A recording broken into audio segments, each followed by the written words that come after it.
Hello, my dear students. I am Pratiksha Pandey from MVM Public School. Today, I will teach you SST of class 5th, lesson 22, changes in environment.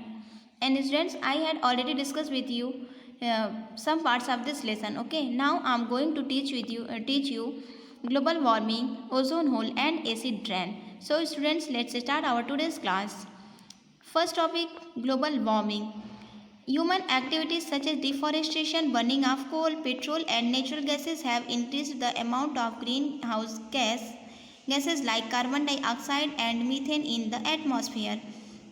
And students, आप जानते हो जो human activities है, मतलब मानव जो जितनी भी क्रियाएं करता है, ह्यूमन एक्टिविटीज़ लाइक आपका डिफॉरेस्ट्रेशन हो गया, मतलब जो हम वनों की कटाई करते हैं, बर्निंग ऑफ कोल, कोयले को जलाते हैं, पेट्रोल हो गया, नेचुरल गैसेस, ये सभी क्या इंक्रीज हो रही है, बढ़ रही हैं। Amount of green house gases ना, इन सब की वजह से ग्रीन हाउस गैसेस की जो अमाउंट है वो बढ़ते जा रहे हैं, मतलब ग्रीन हाउस गैस बढ़ रही है gas like carbon dioxide and methane in the atmosphere. अब इन सभी से क्या हो रहा है, जो कार्बन डाइऑक्साइड और मीथेन गैस ये हमारी एटमॉस्फेयर में, हमारे वातावरण में ज़्यादा बढ़ रही है। And these gases are good at observing heat, और ये सारी गैसेज जो कार्बन डाइऑक्साइड है, मीथेन है हमारे एटमॉस्फेयर में, ये क्या, ये बहुत अच्छी गैसेज हैं क्या, हीट को ऑब्जर्व करने में, मतलब ऊष्मा को अवशोषण करने में, अवशोषित करने में ये बहुत ही अच्छे गैसेज हैं, मतलब हीट को ऑब्जर्व करने के लिए कार्बन डाइऑक्साइड और methane. They have caused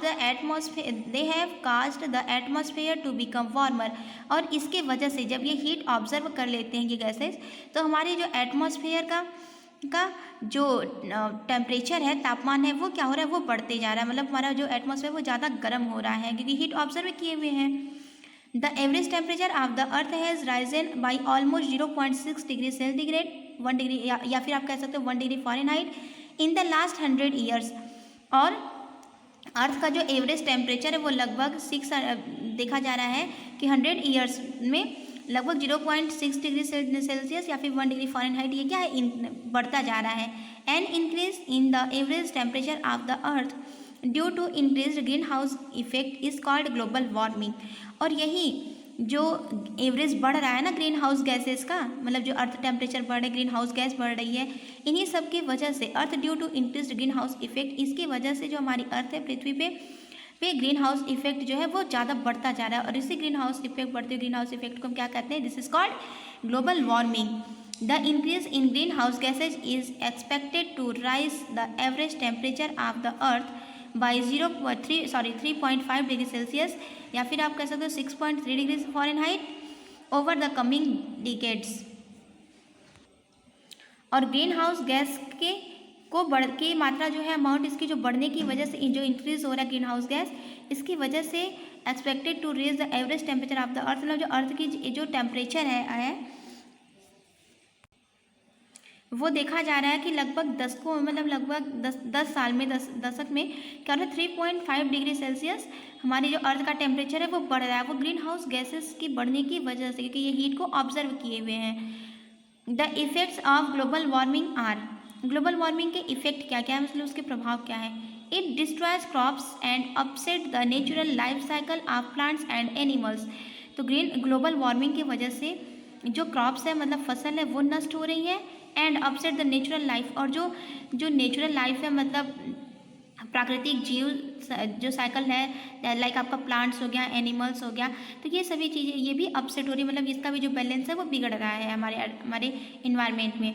it brings storms and floods, और इसकी वजह से अब बाढ़ और आंधी तूफान ये सारी चीज़ें आ रही हैं। It causes glacier and ice sheet to melt at the north pole and south pole, और आपको पता है स्टूडेंट्स की जो बर्फ़ है वो ज़्यादा गर्म हीट की वजह से वो पिघलती है। तो जब अर्थ का टेम्परेचर बढ़ेगा, इंक्रीज होगा अर्थ का टेम्परेचर, इसकी वजह से जो ग्लेशियर्स हैं और आइस शीट्स, मतलब जो बर्फ़ की चादर है, और जो ग्लेशियर्स है, ग्लेशियर क्या होता है, स्नो ऑफ रिवर, मतलब बर्फ़ की जो नदियाँ हैं वो सभी पिघल रही हैं नॉर्थ पोल से और साउथ पोल से, जिसकी वजह से स्टॉर्म्स और फ्लड्स आ रहे हैं। This is effect of global warming. And next point is ozone hole. The atmosphere is divided into many layers, जो हमारा एटमॉस्फेयर है वो बहुत सारे लेयर्स में डिवाइडेड है। ओके, बांटा गया है बहुत सारे लेयर में उसको। One of the layers is the stratosphere, और उन्हीं सभी लेयर्स में से एक लेयर आपका स्ट्रेटोस्फेयर भी आता है हमारे एटमॉस्फेयर में। With in the atmosphere is a thin layer of ozone gas, और इसी विद इन द स्ट्रेटोस्फेयर, और इसी स्ट्रेटोस्फेयर में आप इसमें क्या है कि एक पतली सी लेयर होती है ओजोन गैस की। ओके, आपके इसी स्ट्रेटोस्फेयर में एक ओजोन गैस की एक पतली सी लेयर होती है। Ozone is a form of oxygen, और आप जानते हो कि जो ओजोन है वो ऑक्सीजन का ही एक रूप होता है। ओके, ऑक्सीजन आपका क्या है, O2 ऑक्सीजन, और ओजोन क्या है, O3 ना। तो जो ओजोन है वो ऑक्सीजन का ही एक रूप है। The ozone layer is like protective umbrella which protects the earth from harmful ultraviolet rays.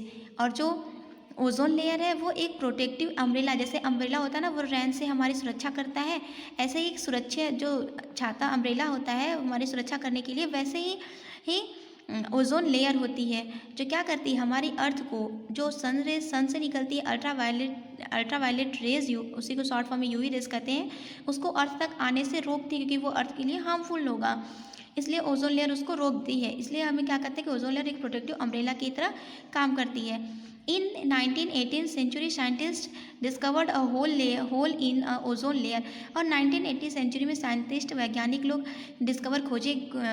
खोज किए हैं कि जो ओजोन लेयर है बेटा उसमें होल हो चुकी है, मतलब एक छेद हो चुका है ओजोन लेयर में। Research proved that the hole was mainly caused by chlorofluorocarbons, और ओजोन लेयर में जो होल हुआ है, छेद हुआ है, उसका मेन जो कारण है वो क्या है, क्लोरोफ्लोरोकार्बन्स, इसी को हम शॉर्ट में कहते हैं CFC gas. These man made chemicals are used in air conditioners, refrigerators or aerosol स्प्रेस।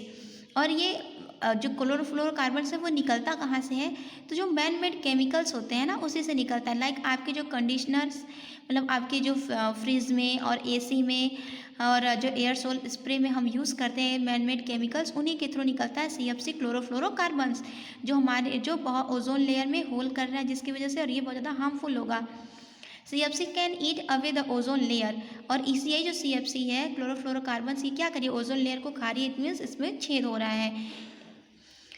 The ozone hole allows UV rays to reach the earth, और जो ओजोन लेयर है अब उसमें होल हो जाने की वजह से उसमें से जो अल्ट्रावायलेट रेज जो अर्थ के लिए हार्मफुल है वो अर्थ तक आ रही हैं। These raise can causes skin cancer, I problems and weakness the immune system in humans.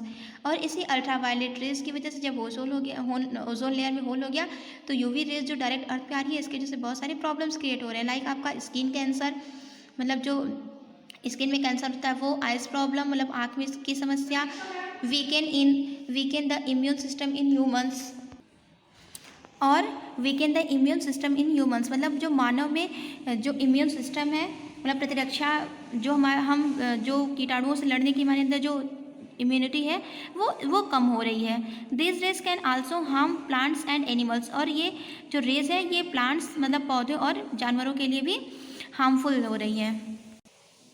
Acid rain, factories, power stations and vehicles use fossil fuels such as coal, petrol and natural gases।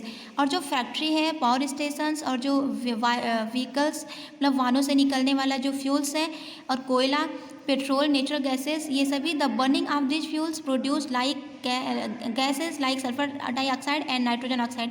और ये सभी gases क्या produce सारी gases हैं और जो fuels ईंधन है ये सभी प्रोड्यूस उत्पादन करते हैं सल्फर डाइऑक्साइड और नाइट्रोजन गैस का, मतलब इन सभी की वजह से सल्फर डाइऑक्साइड और नाइट्रोजन गैस निकलती है।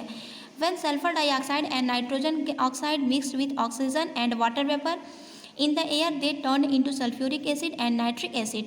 और यही जो सल्फर डाइऑक्साइड और नाइट्रोजन डाइऑक्साइड है ये मिक्स होते हैं ऑक्सीजन और वाटर वेपर के साथ।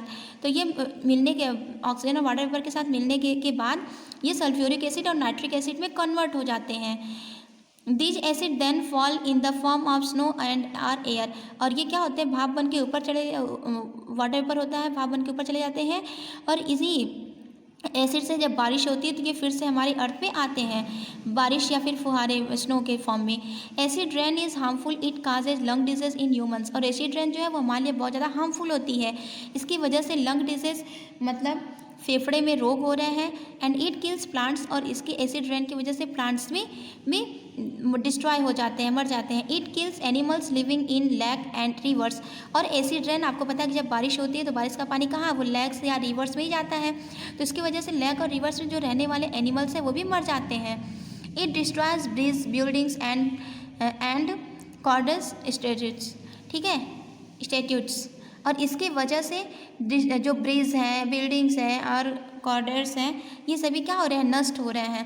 तो एसिड रेन हम सभी के लिए बहुत ज़्यादा हार्मफुल है। सो स्टूडेंट्स, हम सभी को हमारे इन्वायरमेंट को सेफ रखने के लिए, ग्लोबल वार्मिंग, एसिड रेन और ओजोन होल में जो ये ओजोन लेयर में जो होल हो गया, उन सभी चीज़ों को हमें कंट्रोल में करना होगा अपने इन्वायरमेंट को सेफ रखने के लिए। Okay students, I hope you understand what is the changes of environment and what is its effect. Okay, thank you. बेटा आप लोग अच्छे समझ चुके हो कि इस लेसन में एसिड रेन, ग्लोबल वार्मिंग और ग्रीन हाउस इफेक्ट्स क्या होते हैं और इससे हमारे लिए कितना ज़्यादा ये हार्मफुल हो रहे हैं। Okay, so thank you.